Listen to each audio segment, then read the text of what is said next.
TV7 Israel News is made possible thanks to your generous donations. Shalom and good evening. This is TV7 Israel News broadcasting from Jerusalem. And in today's top stories, Israel and the Islamist Hamas reach a Qatari, Egyptian, and U.S. mediated hostage release deal. Turkey levels a threat towards Israel over its presence on Syrian territory. Ankara and Damascus announced their will to seize control of prisons and camps in which tens of thousands of Islamic State terrorists are incarcerated in Syria. Israel and the Islamist Hamas terrorist organization have reached an agreement via Qatari, Egyptian, and American mediation, as part of which Israeli hostages will be released in exchange for a long list of far-reaching Israeli concessions. Qatar, the Arab Republic of Egypt, and the United States are happy to announce the success of joint mediation efforts in order to reach a deal between the parties in conflict in the Gaza territory to exchange prisoners and hostages, and a return to a prolonged truce that achieves a permanent ceasefire between the two sides, in addition to the delivery of large amounts of humanitarian relief and aid to the Palestinian brothers in the Gaza Strip. It is important to highlight that while Qatar was quick to announce the deal, which per the agreement is expected to be implemented on January 19th, the Israeli Prime Minister's office in Jerusalem stressed in a statement, quote, "There are still several unfinished sections in the outline, and we hope that the details will be finalized tonight." And while the referred to details have yet to be resolved, Prime Minister Benjamin Netanyahu nonetheless, shortly before midnight in Israel, called U.S. President-elect Donald Trump and thanked him for his help in advancing the release of hostages from Hamas captivity and for assisting Israel to end the suffering of dozens of the hostages and their families. Moreover, Netanyahu also blessed President Trump for his commitment to work with Israel to ensure that the Gaza Strip will never be a safe haven for terrorists. The Israeli premier subsequently held a separate phone conversation with outgoing President Joe Biden, during the course of which he also thanked him for assisting in advancing the hostage release deal. Immediately after the phone call, President Biden made an announcement to the press alongside the outgoing Secretary of State and Vice President, proclaiming the ceasefire and laying out some details related to the deal. The deal is structured in 3 phases. Phase 1 will last 6 weeks. It includes a full and complete ceasefire, withdrawal of Israeli forces from all the populated areas of Gaza, and the release of a number of hostages held by Hamas, including women and elderly and the wounded. And I'm proud to say Americans will be part of that hostage release in Phase 1 as well. And the Vice President and I cannot wait to welcome them home. In exchange, Israel released hundreds of Palestinian prisoners.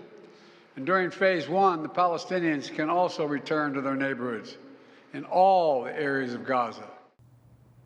It is important to explain that in the first stage, a total of 33 hostages, both living and the bodies of those murdered by Hamas, will be released in exchange for 1,000 Gazan terrorists, with every male hostage over 50, bringing about the release of 30 convicted terrorists, to include terrorists serving life sentences after being convicted for multiple accounts of murder, totaling 110 mass murderers to be freed altogether in the first stage alone.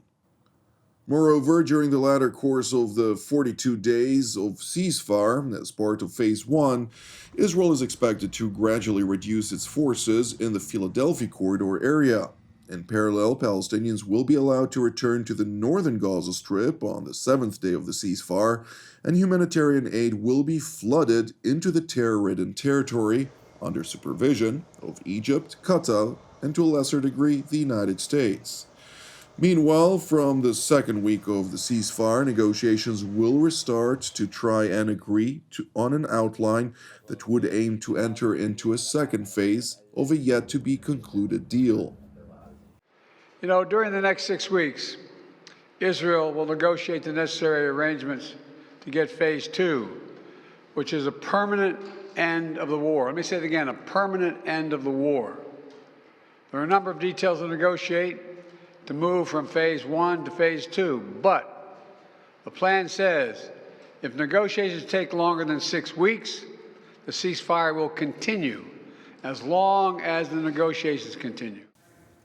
Meanwhile, in Jerusalem, Israeli President Yitzhak Herzog underscored the tough decision which Prime Minister Bibi Netanyahu had to make regarding the adoption of the hostage release deal.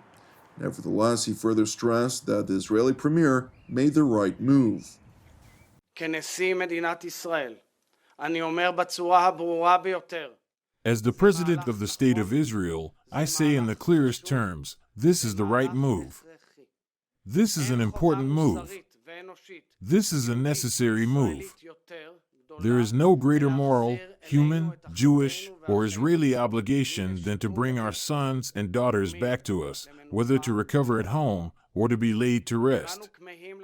We all yearn for the return of our sisters and brothers, all of them. Let there be no illusions. This deal, when signed, approved, and implemented, will bring with it deeply painful, challenging, and harrowing moments. It will also present significant challenges. This is not a simple situation. It is among the greatest challenges we have ever known. It is important to highlight that the Jerusalem cabinet was supposed to vote on the ceasefire deal at 11 a.m. earlier today.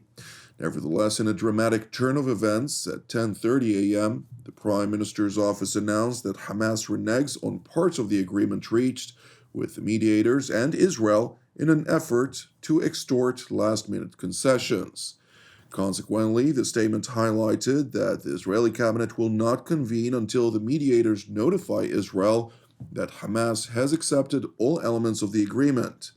And while at the time of recording of today's TV7 Israel news, no developments have been reported on this issue, a senior Israeli official nonetheless highlighted to TV7 that the issue relates to a list of terrorists serving consecutive life sentences, which Hamas now demands their release. And while Israel refuses this last-minute demand, there is a general perception that the issue will ultimately be resolved.